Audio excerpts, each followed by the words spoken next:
Bonsoir, bienvenue au Metasploit Training for Beginners.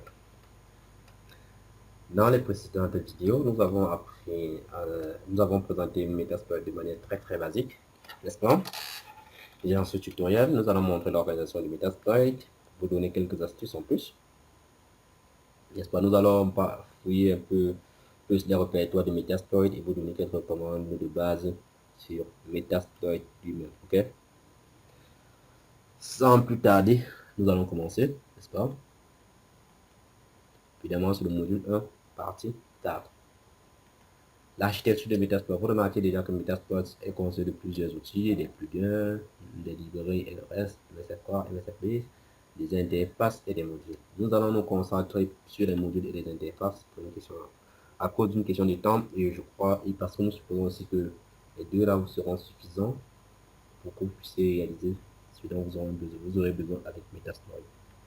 Les interfaces. Au niveau des interfaces, Metasploit a plusieurs interfaces. Vous savez, MSF la version graphique, MSF Web, MSF CLI, MSFD, MSF Console, Armitage. Armitage, déjà lui, c'est un outil aussi graphique de Metasploit qui va vous permettre d'exploiter certains systèmes, ou bien disons, qui peut vous permettre de réaliser ou bien d'exploiter tous les exploits qui existent sur Metasploit assez facilement. Supposons par exemple que vous ayez hacké un téléphone ou bien un téléphone Android ou des machines et tout, auquel vous avez juste l'adresse IP. Tout ce que vous avez à faire en réalité, c'est de placer l'adresse IP, faire un clic droit entre l'adresse IP de la machine, Armitage décharge de scanner la machine, vérifier les vulnérabilités et de vous montrer l'exploit approprié à utiliser pour entrer et prendre contrôle de cette machine ou bien de ce système. La version web de Metasploit aussi est aussi très intéressante. Là, vous pouvez travailler en utilisant votre navigateur, travailler sur Metasploit en utilisant votre navigateur. MSF Console est celle sur laquelle nous allons nous baser, ok? Parce que non seulement c'est une interface,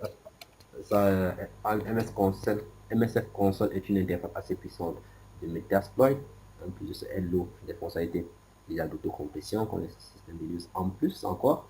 Elle vous permet d'utiliser toutes les, je dirais, toutes les commandes Linux qui sont en mode bash sans problème. Donc, tout ce que vous pouvez utiliser en mode terminal de Linux, vous pouvez l'utiliser sur MSF Console sans problème. En plus, elle est assez rapide, contrairement à Armitage qui est un peu lourd lors du chargement, lors du lancement. Pour lancer Armitage, si jamais vous voulez lancer Armitage, tout ce que vous avez à faire, c'est d'aller dans votre invité de commande, dans votre terminal autant pour moi, tapez Armitage, ok? Armitage, et vous le lancez, pour lui dire de ne pas créer de processus. En fait, pour lui dire de ne pas empêcher le fonctionnement du terminal. Voilà. Pareil pour les autres, hein. Le lancer, c'est juste vous frapper tout là. Maintenant, explorons un peu les répertoires de Metasploit, ok?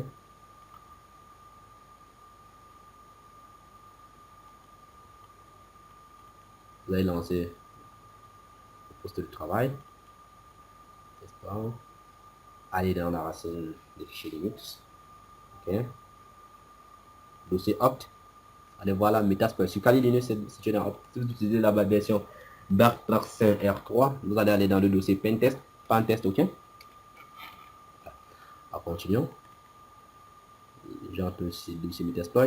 Il y a le premier dossier qui est app, n'est-ce pas, qui contient toutes les interfaces. Donc je vous ai cité en plus de cela quelques autres commandes particulières de Metasploit. Donc nous aurons le temps d'explorer cela petit à petit dans les vidéos qui suivent. Là nous avons MSF Binscan, MSF CLI, MSF Console qui est celle dont nous allons utiliser généralement. Nous avons MSF Encode, n'est-ce pas, MSF Payload, MSF Encode va nous permettre d'encoder des fichiers pour les rendre, disons, impossible à retracer par les antivirus ou bien détecter par les antivirus. MSFP va nous permettre de créer des backdoors ou des troyens pour pouvoir créer facilement des vulnérabilités chez la cible. Donc avec MSFP, vous pouvez créer un fichier virusé, l'envoyer chez une cible et basta. Vous avez là Ruby, nous allons entrer dans Apps Pro, n'est-ce pas? Nous allons juste nous concentrer sur l'essentiel. MSF3, ok? Dans le dossier MSF3, pour voir les modules et les payloads dont nous avons utilisé tout à l'heure, okay? Vous allez entrer dans le module. Les modules, n'est-ce pas? Une fois dans le module, vous avez là les auxiliaries, les encoders, les exploits, les NOPS, les plots.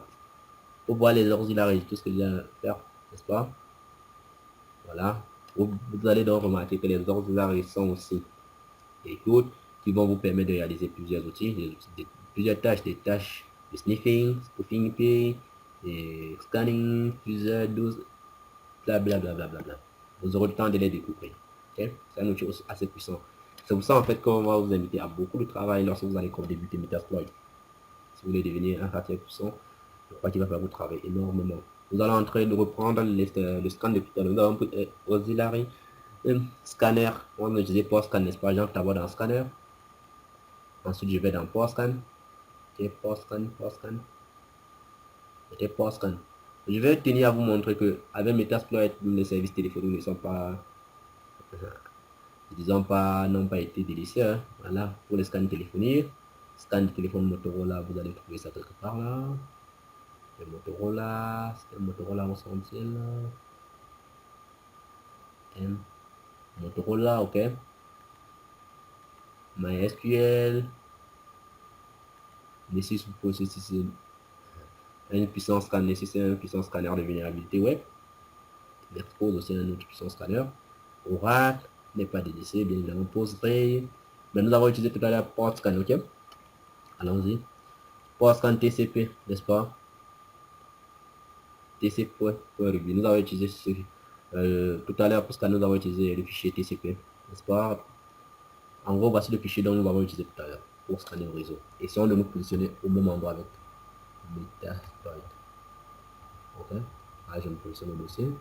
On va aller pour scan, n'est-ce pas? ls. C'est tcp.ruby. On va essayer de voir comment est fait ou bien le contenu du scan TCP. Ok. Attends, je vais utiliser mon nano TCP. Tiens, on va voir le contenu. Okay. Là, vous aurez une idée de comment est-ce qu'on peut écrire des auxiliaries de Metasploit, voilà. Et des inclusions, bien évidemment. C'est du Ruby. Hein. Et ça, vous allez voir, c'est du Ruby. C'est un langage que je vais vous inviter à apprendre parce que c'est un langage assez facile aussi. Un langage vraiment très puissant et assez facile. Par contre, il n'a pas beaucoup de documentation sur Internet. Mais sinon, si vous mettez un peu dans, je crois, dans les forums de hackers, vous trouverez beaucoup de quelques documents dessus. Voilà. Là, les valeurs du port c'est à 0 et tout. En gros, vous aurez identifié cela. Voilà. Voilà un peu. Là, vous voyez où se situe les scanners, n'est-ce pas? Ou comment l'interface je dirais, des auxiliaires. Maintenant, revenons au module. On va essayer d'aller maintenant fouiller aussi des exploits. Okay? Des exploits. Les différents systèmes dont nous pouvons hacker avec Metasploit. Nous avons la AX, Android, n'est-ce pas? Apple, BSI, Firefox, n'est-ce pas? Les systèmes Linux, OS X, n'est-ce pas? Unix et Windows, n'est-ce pas? Pour les failles relatives disons pour les failles relatives aux téléphones, aux iPhones, je crois que vous irez là, et puis iOS. Et nous avons le dossier multi qui est aussi intéressant. Multi contient en fait des exploits qui peuvent marcher avec toutes les autres, avec toutes les plateformes. Donc vous aurez à découvrir ces exploits aussi. Maintenant, nous allons essayer de retrouver la faille SMB NetAPI que nous avons vu tout à l'heure. C'était Windows. Windows, on y va. C'était SMB, n'est-ce pas? SMB, n'est-ce pas? MS08067 était la ok? MS08067 était la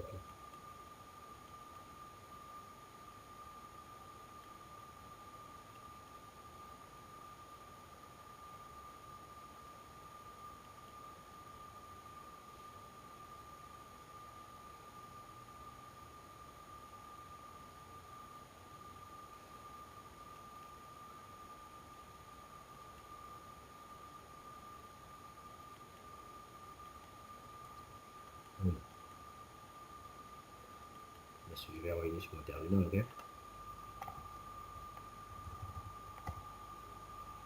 Voilà. Après, il est là aussi. Maintenant, m'excuser, je donne mon sac de bloc-notes. C'est ça qui va faire en sorte que tu prennes beaucoup de temps.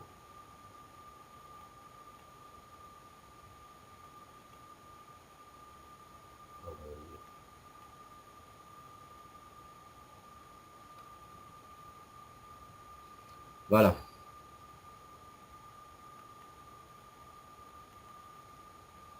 Là, vous revoyez la faille NetAPI de tout à l'heure, n'est-ce pas? Je vais utiliser un petit peu plus. Ok.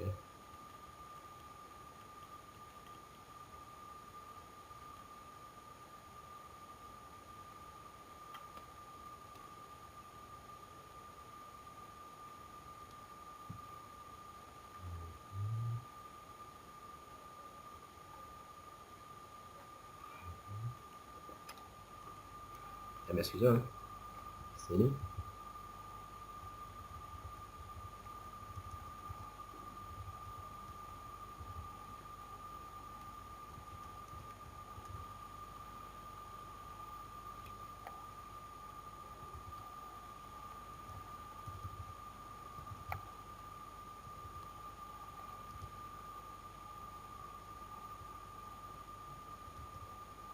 N'est-ce pas?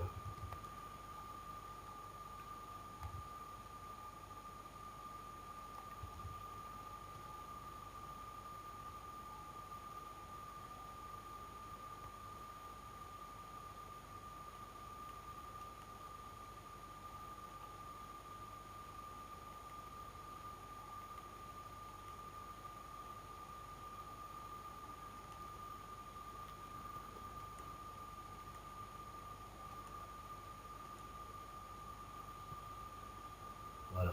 Mais 0.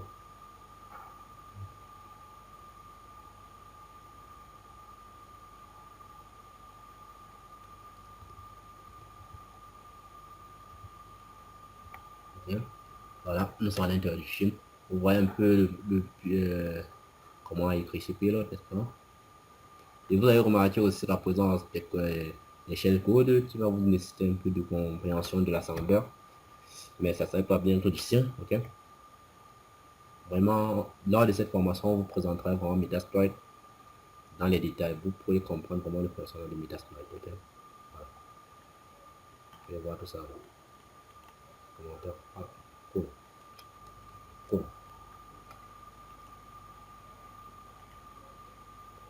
Et vous voyez, il y a tellement, je vous invite à fouiller le reste, ok? Les VPN, tout ça. C'est énorme.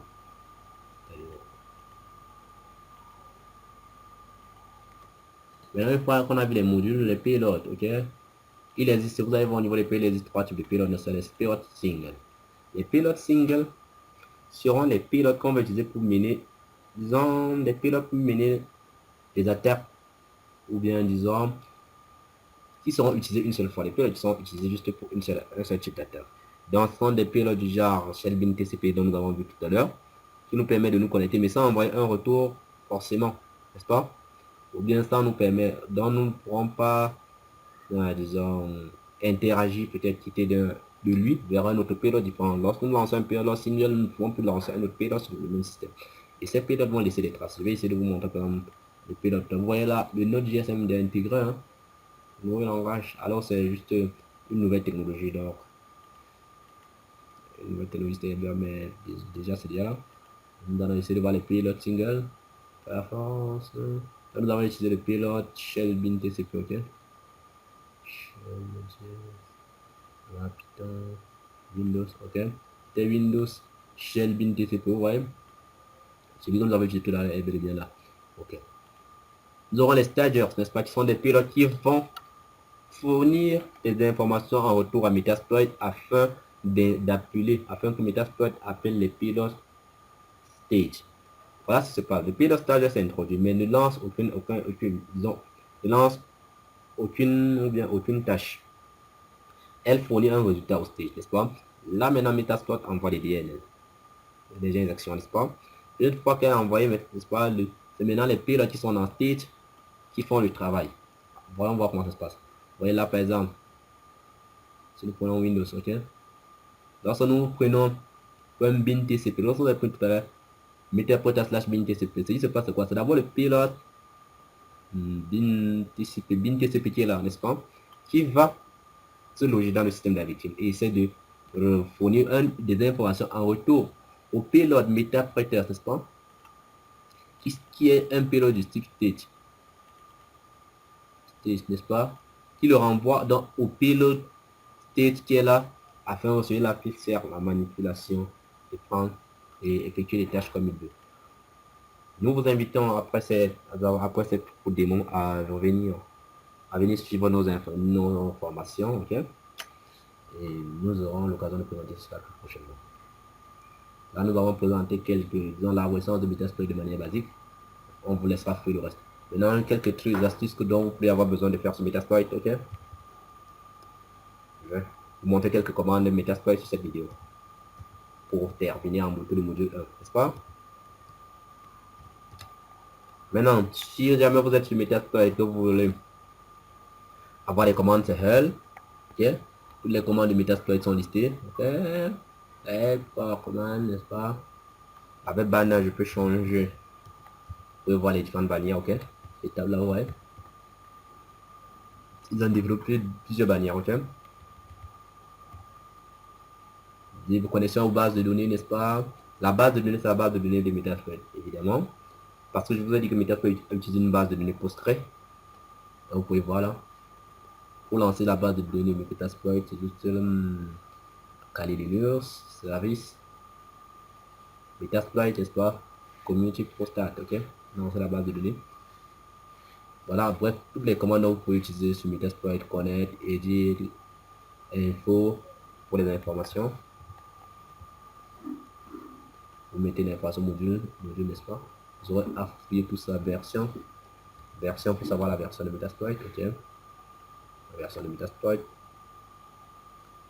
l'interface de travaux, arrêter un processus, l'interface Ruby. Là, je suis dans le chaîne Ruby, ok? Là, je reviens. Maintenant, pour voir, vous pouvez aller plus loin, on va show. Pour voir tous les pilotes qui existent sur Metasploit, vous allez mettre show payload, et elle va vous afficher toute la liste des pilotes. Si vous tapez show all, elle affiche tout show, vous permet donc d'afficher les trucs, d'afficher les éléments, disons, d'une option. Je vais prendre par exemple le post, je sais qu'il y a un peu moins de post. Okay. On va nous afficher tous les posts. Okay. Les posts, disons, ce sont les scripts, les codes que nous allons exécuter dans le MetaPreter en gros. Donc, quand nous aurons déjà réussi une exploitation, nous pourrons utiliser les codes de type post afin de mieux exploiter notre intrusion. Okay.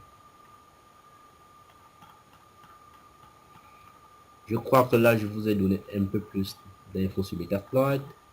Je vous invite déjà après cette vidéo, n'est-ce pas, de chercher d'autres failles qui peuvent toucher d'autres systèmes. Je vais vous donner par exemple indiquer une autre faille qui touche les systèmes Windows, notamment la faille D comme